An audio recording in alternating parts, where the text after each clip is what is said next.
This is Beth Harmon. You know her from the Queen's Gambit. You may remember this outfit, or this one, and of course, this one. But are they accurate? We got this fashion historian Hi, I'm Raissa Bretaña, and I'm a fashion historian. to walk us through what the Queen's Gambit got right and what they got mostly right about these looks. The Queen's Gambit is a Netflix limited series that chronicles the story of fictional American chess prodigy Elizabeth Harmon, also known as Beth. As she rises to prominence in the international world of chess, she struggles with alcoholism and addiction, and these ups and downs of her journey are visually represented through costume. Berlin-based costume designer Gabrielle Binder illustrates the evolution of the character from troubled orphan to glamorous chess phenom, all while creating a distinctive look for the show through the consistent use of color and pattern. To achieve this, the costume department made most of Beth's costumes for the series and used just a few authentic vintage pieces. The Queen's Gambit spans the 1950s and 60s and not only charts the chronological evolution of style, but also the nuances of fashionable dress across different cities. The limited series is based on a 1983 novel of the same name by Walter Tevis, in which the protagonist is described as not particularly attractive. However, the creators of the television adaptation decided to glam up Beth's character, partially due to the insistence of actress Anya Taylor-Joy. Let's get into the looks. First up, Beth's plaid pinafore. This look appears in episodes 2 and 3, which take place in Lexington and Cincinnati in 1963. At this point in the series, Beth is just starting high school. As an adolescent who spent much of her childhood at an orphanage, she didn't have a lot of role models growing up. As a result, she looks to imitate the women in her life by adapting their styles of clothing.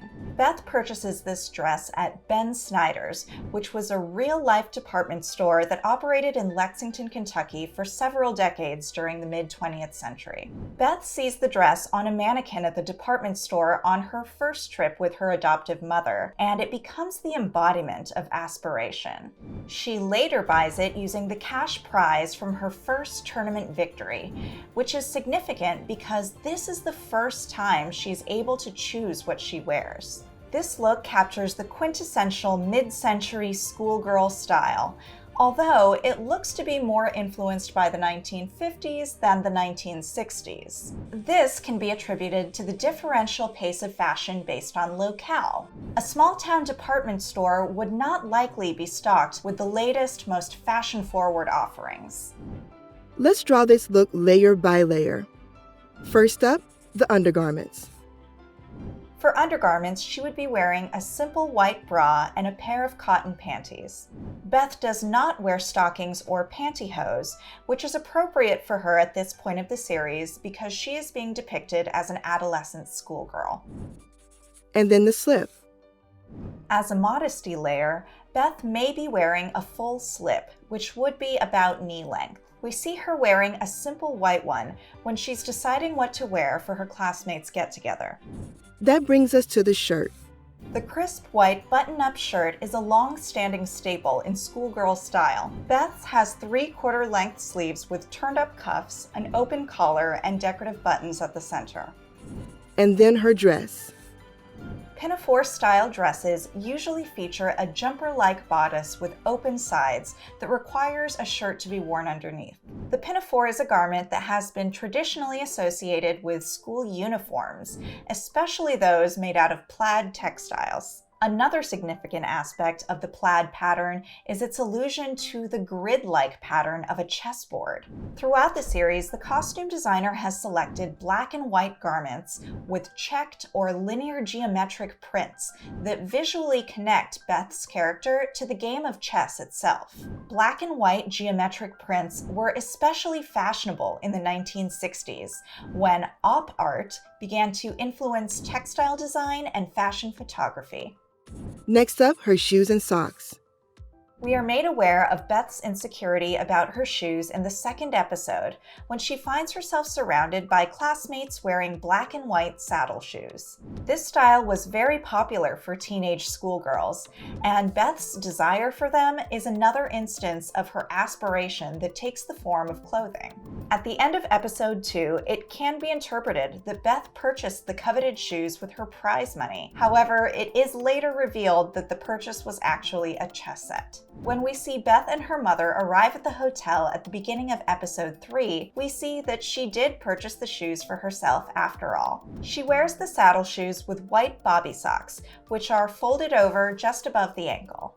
Finally, her hair and makeup.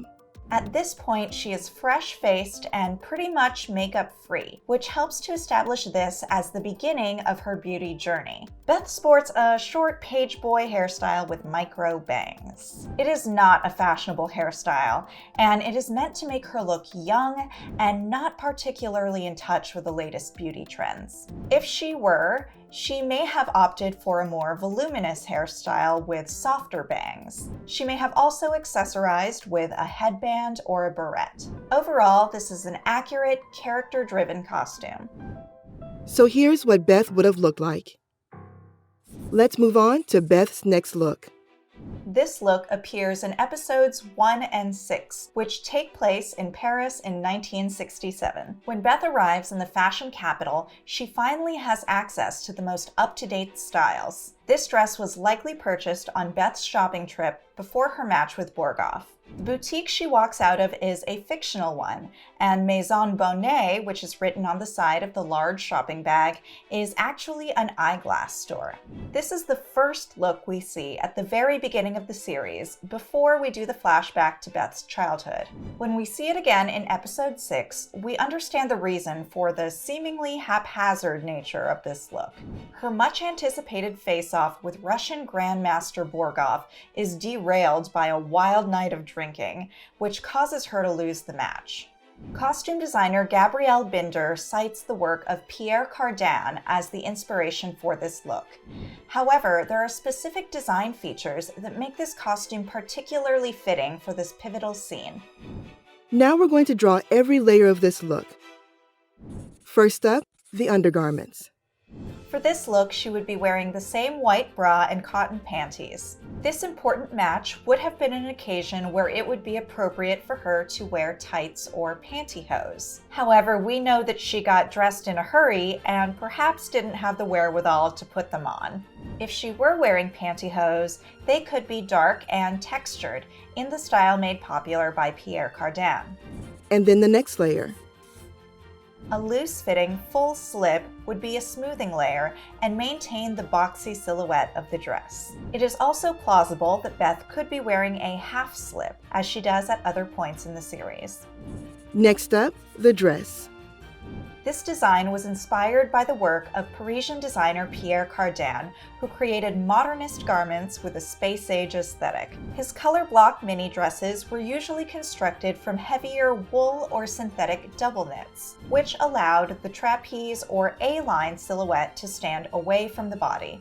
Gabrielle Binder intentionally had this costume constructed out of a fabric that was too light in weight to support the garment's silhouette. She chose a creped viscose that flowed with Beth's body and accentuated her movements as she frantically rushed through the hotel. In the last 2 episodes of the season, several of Beth's costumes look to be direct references to garments by prominent designers at the time. These include this dress, which also looks to be inspired by the work of Pierre Cardin, and this one, which is very similar to one by John Bates, adapted from a costume he designed for Diana Rigg on the popular television show The Avengers. One especially significant aspect about this dress is its color, which is a pale shade of green that is repeated at different moments throughout the series. When she arrives at the orphanage in the first episode, she's wearing a pale green dress embroidered by her mother. She wears this color again in the final episode,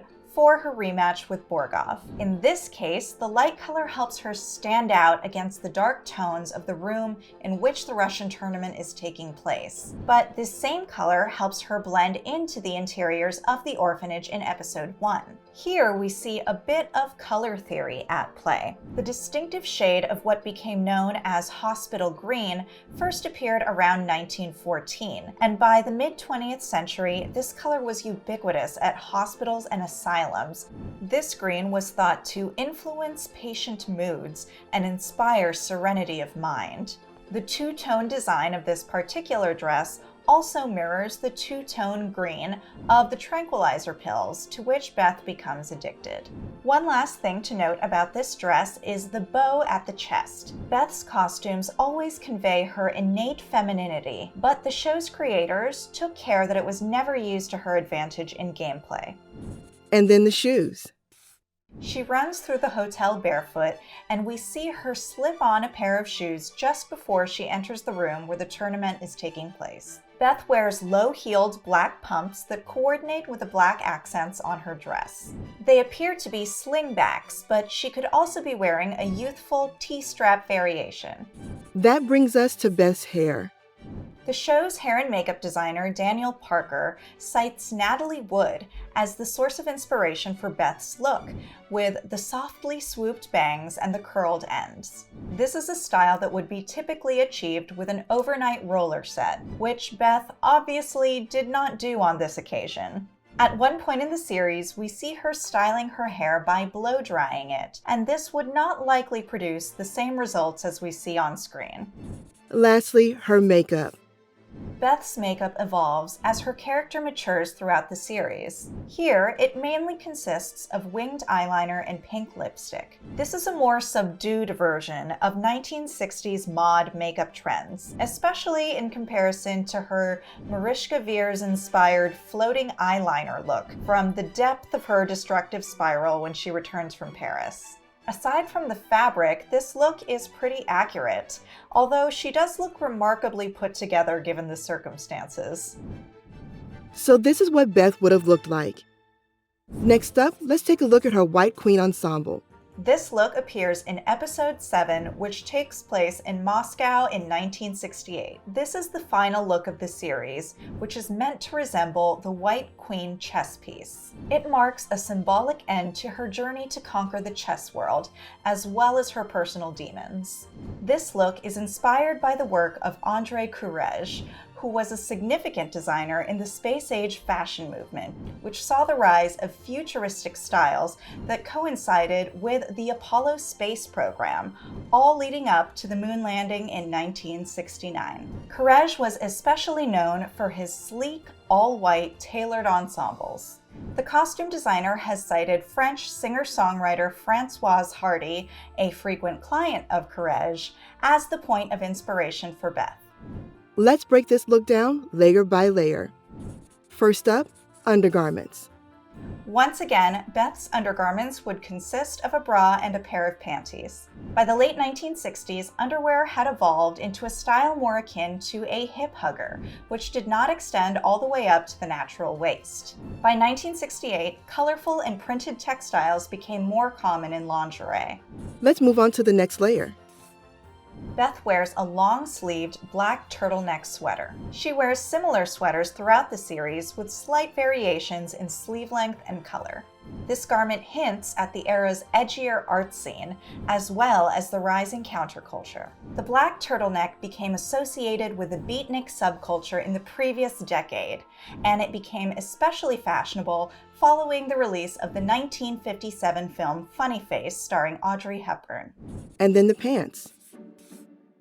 Beth wears a pair of straight-leg white trousers with a crisp crease pressed down the center of each leg. These are just one aspect of the look that references the work of Andrei Courrèges, who is known in the fashion world for his futuristic white pantsuits. The decision to put Beth in pants at this moment could be symbolic of her triumph as a young woman in what was a male-dominated sport.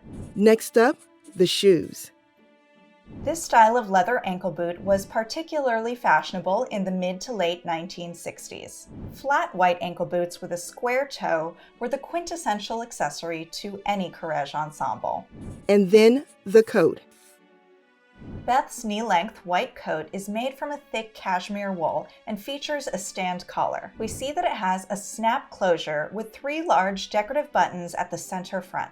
A tie belt cinches the waist at the center back, but allows the front to flow away from the body in accordance with a fashionable silhouette of the era. This is just one of several coats worn by Beth throughout the series that look to be directly inspired by Courrèges coats dating to exactly 1967 and 1968.